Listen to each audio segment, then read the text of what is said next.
Hello, everybody, and welcome to Mrs. G's Story Time. We are reading Secret at Pheasant Cottage by Patricia Sanjan with permission of Moody Publishing Company. And we are reading Chapter 12, A Trip to Gibraltar. Waking up the next morning, everything seemed the same as usual. The patch of sunlight on the wall, the lap of waves on the pebbles, the shouts of the fishermen. But then I remembered that everything was different. I was no longer a troubled child, pulled in two directions, not knowing what to believe or where to turn.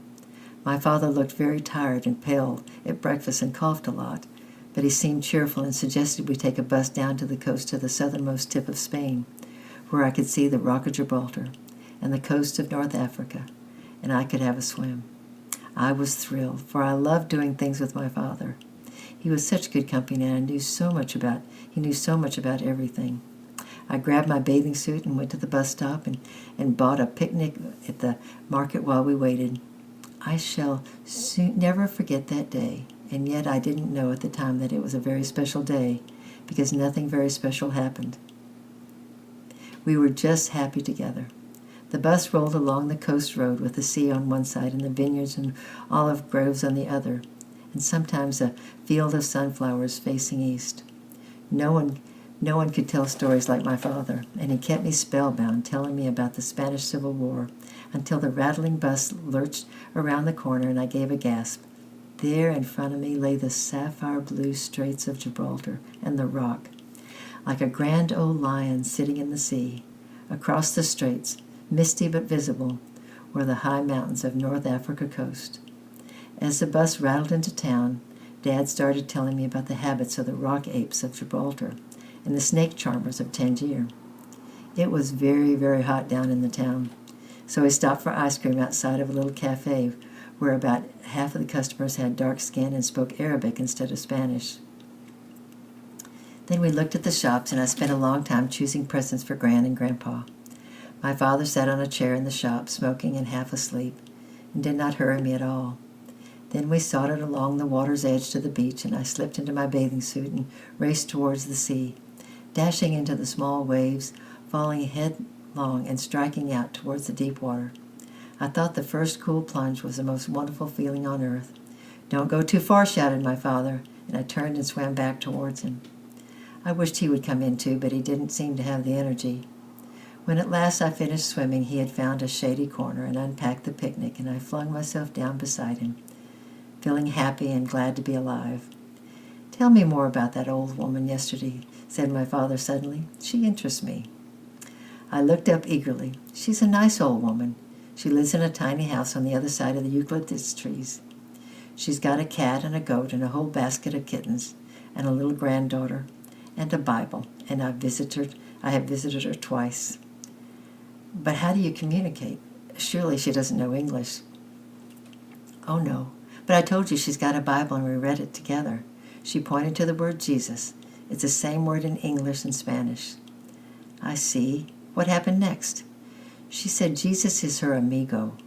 "I know that word too. Rosita calls me her amiga. It means friend." "Go on," said my father. "Tell me more." I munched on my sandwich thoughtfully. "Well," I began rather shyly, "I wanted him to be my friend too, so I went to the cross." "The cross? What do you mean?" "Along the path by the vineyards. There's a farm with a little white pig loose outside and some hens, and near the gate there's a stone cross. And I sat there until I was too hot, and then I sat under the tree." "But what did you do under the tree?" "Well, I said I was sorry, and then, well, I said thank you. And after that, well, I asked him to be my friend too." "What happened?" "I walked home. The cross was behind me, and everything in front was sort of shining from the sunset. I was happy because now I've got a friend, and I can tell him all my troubles." "Your troubles, Lucy?" "I should like to know your troubles too. What are they?" I turned and faced him steadily. "I asked him to make you and Gran and Grandpa like each other so that we can all be one family," I said. "That's my biggest trouble. It's horrible having to choose. Can I have a banana, please?" He did not ask any more questions. He lay back on the sand and closed his eyes, and I thought he was asleep. Only when I got to run back in the sea did he speak. "The time's getting on," he said. "Run and have a last swim, and then we must get back."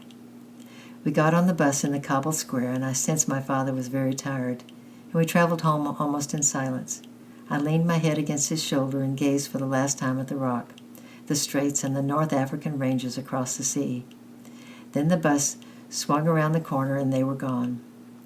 My father went straight to bed when we got home, and I went into the kitchen and sat with Rosita under some dried fish hanging from a beam and ate a tortilla.